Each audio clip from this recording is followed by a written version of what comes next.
Hello students, welcome in my physics class. Today I am going to discuss the potential energy of the magnetic dipole. So topic is potential energy of magnetic dipole. Magnetic dipole in uniform magnetic field B. So as you know that if we keep a magnetic dipole in the presence of magnetic field, it experiences torque. If we keep magnetic dipole in the presence of field, it experiences torque. And the torque is mb sine theta. And purpose of the torque is here to keep the dipole parallel to magnetic field. So due to the torque, now dipole is parallel to the magnetic field. But if we want to rotate the dipole, then we have to do some work done, and that work is done always against the force of the torque. So small work done in rotating the dipole,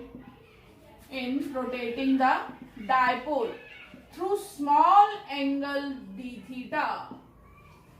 Small angle d theta is dw, that is tau d theta, that is mb sine theta d theta. Okay, now total work done is, for total work done we will integrate it from theta 1 to theta 2. So if initial angle is theta 1 and final angle is theta 2. Now this will become mb is taken out of integration.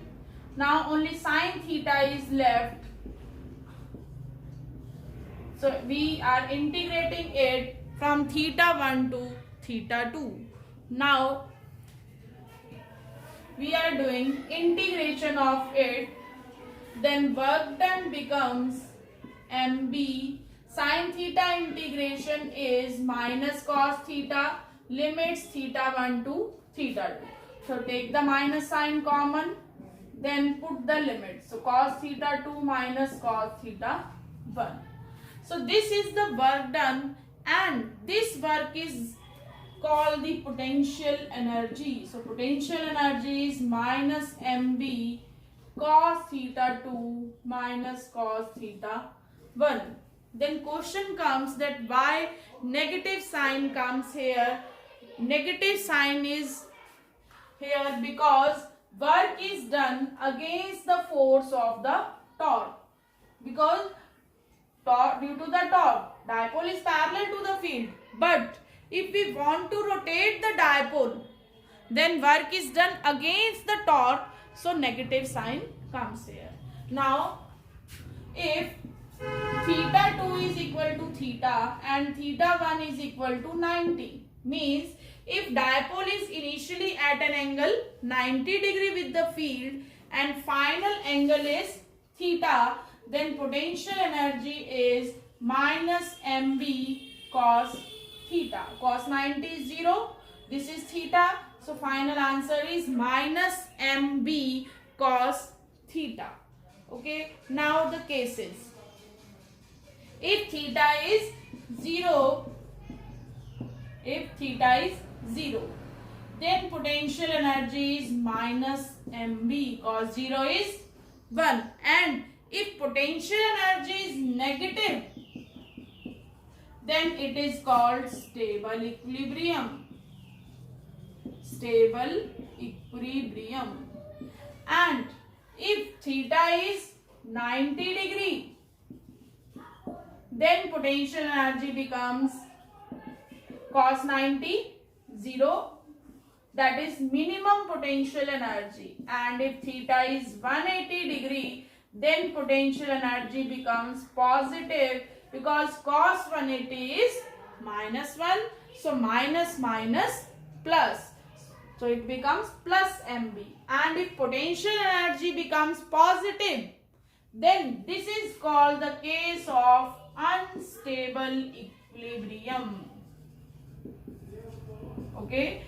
If potential energy becomes negative, then this is the case of stable equilibrium. And if potential energy becomes positive, then it is the case of unstable equilibrium.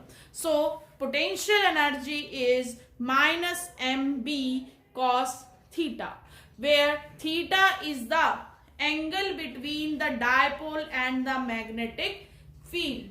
And we call this potential energy because here we are changing the position of the dipole in the presence of magnetic field.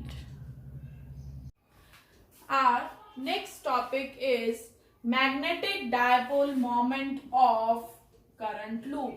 Magnetic dipole moment of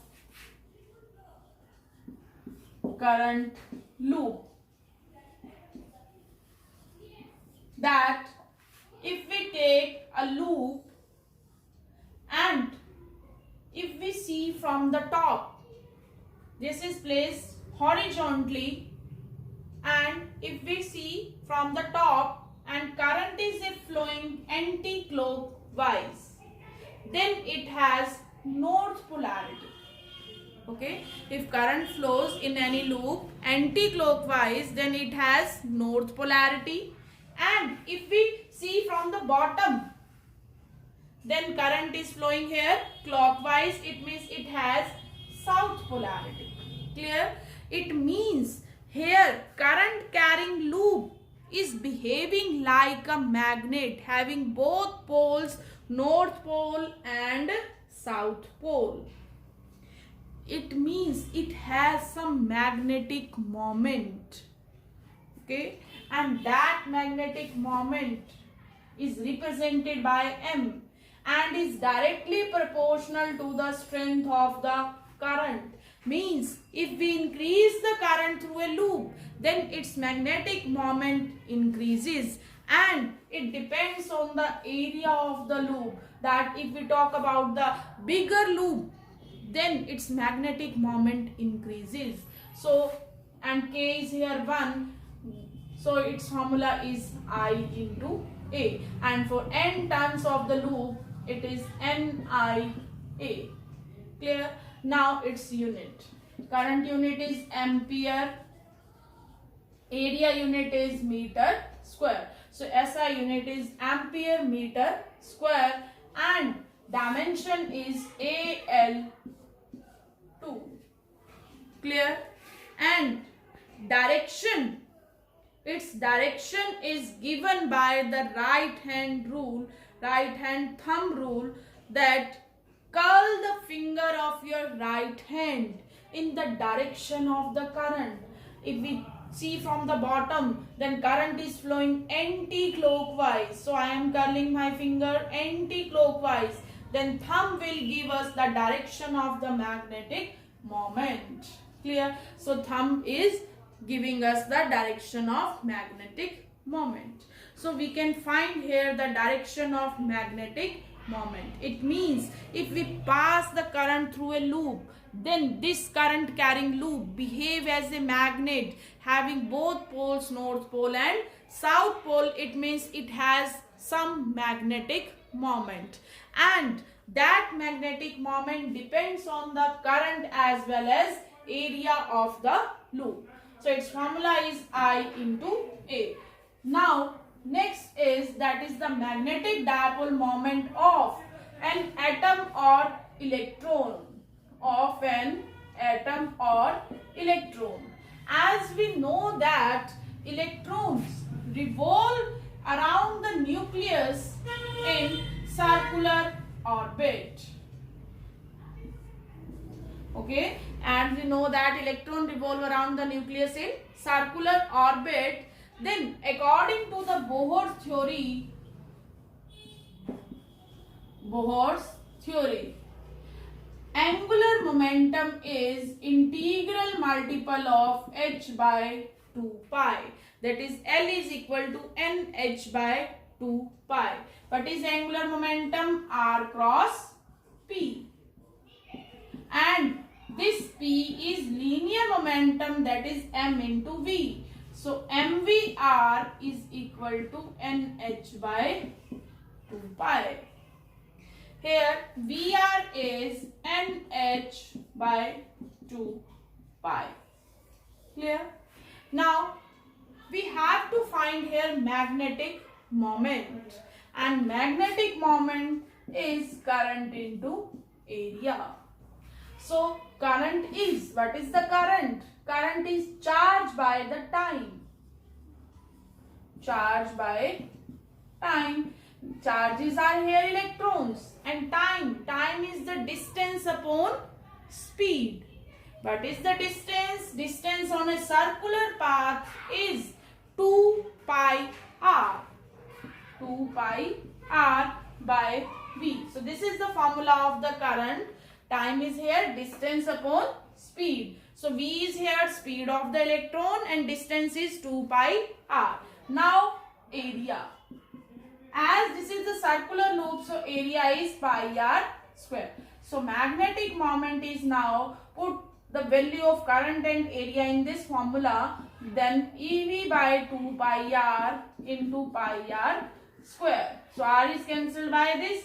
This becomes EV, pi is also cancelled. So EV r by 2. Now put VR. So m becomes here E by 2 into NH over 2 pi m. NH over 2 pi m. Clear? Now N into EH over 4 pi m. EH over 4 pi m. This E is charge of electron. H is the Planck's constant. 4 pi is also constant. M, mass of electron, that is also constant. So this constant, I am putting this equal to mu.